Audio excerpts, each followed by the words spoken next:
As we've been doing all week, we've been looking at earnings. Earnings were in the industrial goods sector yesterday. Today, we're looking at the brewery sector. Champion Breweries 2024 earnings, year-on-year growth here. Revenues, 64% growth, 20.8 billion naira. 59% growth for cost of sales, 12.1. Gross profit, 8.7 billion, 71% growth there. The operating profit, 285% climb to 2.3 billion. Pre-tax profit, 186% growth to 1.2.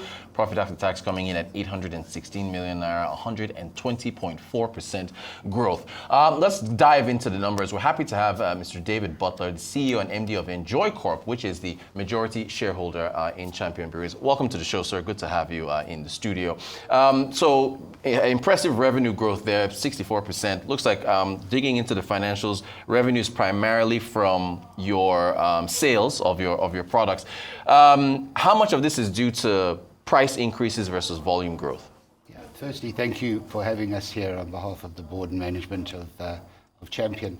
A large portion of the incremental sales was due to price increases, and going forward, we think that we'll realize some of the big efficiencies that we've implemented through the year.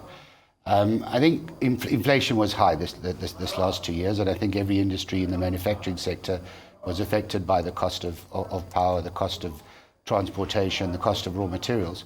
But we think we've put in some good initiatives for 2025 to counter that.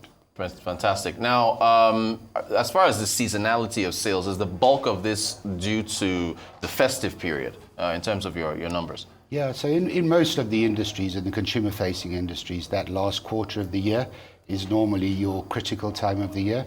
You know, they always say if you haven't got it done by November, it ain't going to happen at all. And I think that's the gist for the consumer-facing industry. Now, you're playing in a particular region of the country. Any expansion plans as far as the rest of the country is concerned? I think for Champion right now, our core focus is to focus on the south and southeast of the country. This is where our chimney is. We call it our chimney. It's where we're strong and where we believe that we resonate with the majority of the consumers. We are in a position right now that we, through the EnjoyCorp acquisitions, to start looking at further expansions. But for Champion right now, the focus is on becoming the number one beer and the number one malt in the areas in which we operate. Fantastic. Now, I want to shift to costs. We saw the big jump in revenues. Costs did climb 59% to about 12.1 billion naira, and almost, I think, 75% of those costs were raw materials and consumables. Can you talk about that growth in terms of cost of goods sold?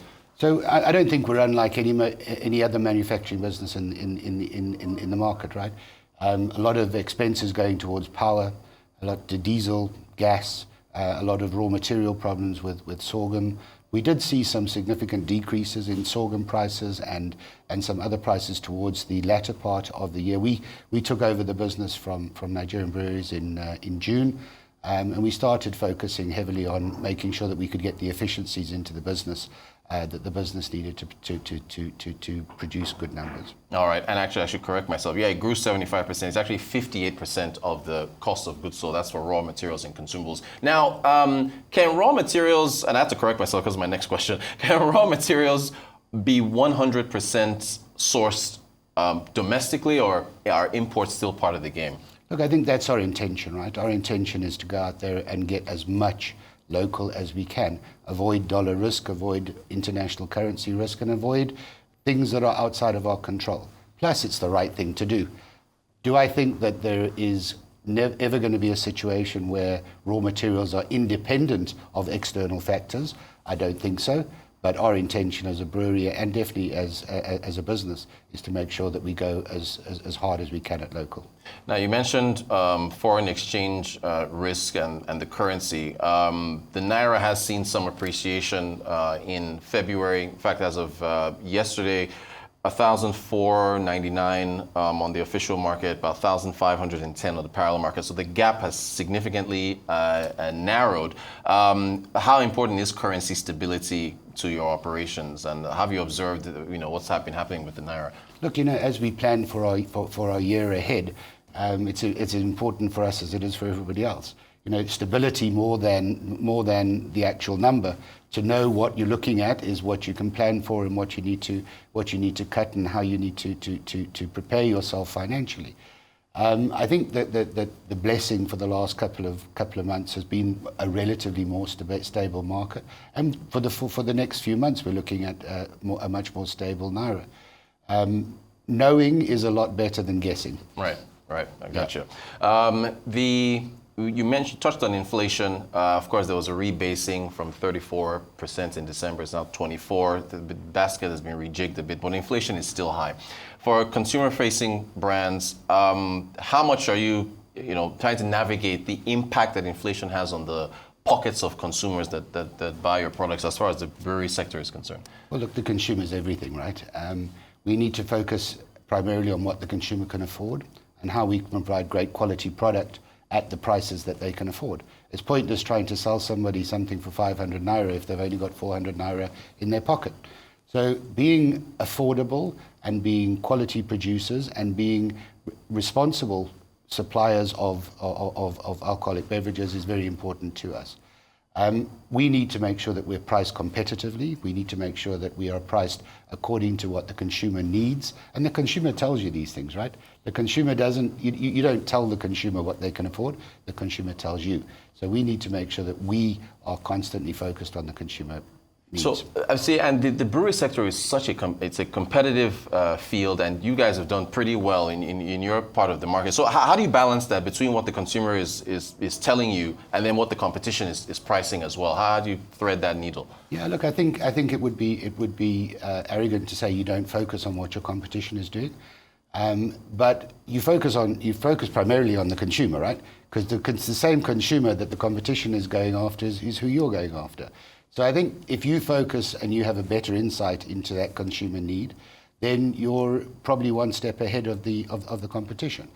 But it would be arrogant to say that we're not watching what the competition are doing at the same time. So we need to balance the two. Our key matrix for measurement is the consumer. Our second matrix for measurement is what the competition is doing. Speaking of which, I meant to ask this earlier. So you've got your revenues coming from domestic sales. Are you looking at exports, or is competition not allowing that to happen? What's your view on exporting? I think for us, we have a very short-term set of objectives, and then we have our medium and our long-term. Under the EnjoyCorp banner, we intend to make some strategic acquisitions, which will allow us to get some big efficiencies into our brewery, which will allow us to start manufacturing more products locally. Some products are currently imported, and we think we can do those locally. So under the EnjoyCorp banner, the Champion business will benefit from the economies of scale that we intend to bring into the business through strategic acquisitions. Exporting Champion beer in its current format right now, which is a returnable bottle, is not viable, and obviously doesn't make any economic sense. We did, however, launch in December our one-way packaging, which is the canned malta and the canned beer, which we believe will allow us a different route to market, which will allow us for different economies of scale, and a different way to hit a different set of consumer profiles. Fantastic. Now, I guess with everything we've talked about, just again, fourth quarter GDP for Nigeria was pretty healthy, 3.84%. What's your outlook for this year? I guess when we take in the Naira stability, your outlook on sales, how do you see 2025 playing out for, I guess, the brewery sector and even for your brand as well? We're very bullish for the year. I think that there's a lot of good things happening in the broader economy. Internally, we've done some real soul searching, right? The last 6 months coming from a different industry into the beer industry, it allows you to ask questions differently and to focus on things that need to be focused on. We're very bullish. We know that where our challenges lie, and our challenges are not consumer demand. Our challenges are actually in our manufacturing sector, and that is where we have underinvested in many cases. We intend to invest in solar power this year. We intend to invest in strong water treatment facilities, which will bring our cost of production down and which will allow us to become more competitive economically.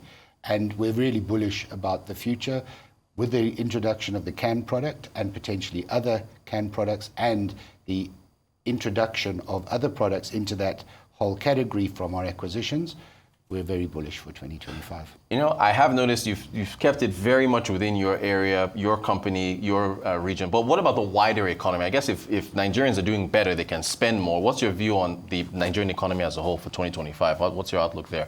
I think for us as a group and us, for the board and for the management team, it's looking at what has actually happened, right? And it looks good. And the job of the board and management is to adapt. Right. So we don't set policy. We adapt and we find ways to be nimble and make sure that we live within the rules whilst doing the right thing by the consumer and the right thing by governance. Thank you so much for your time, Mr. David Butler, MD CEO of EnjoyCorp, majority shareholder in Champion Breweries. Impressive results. Thank you so much for joining us.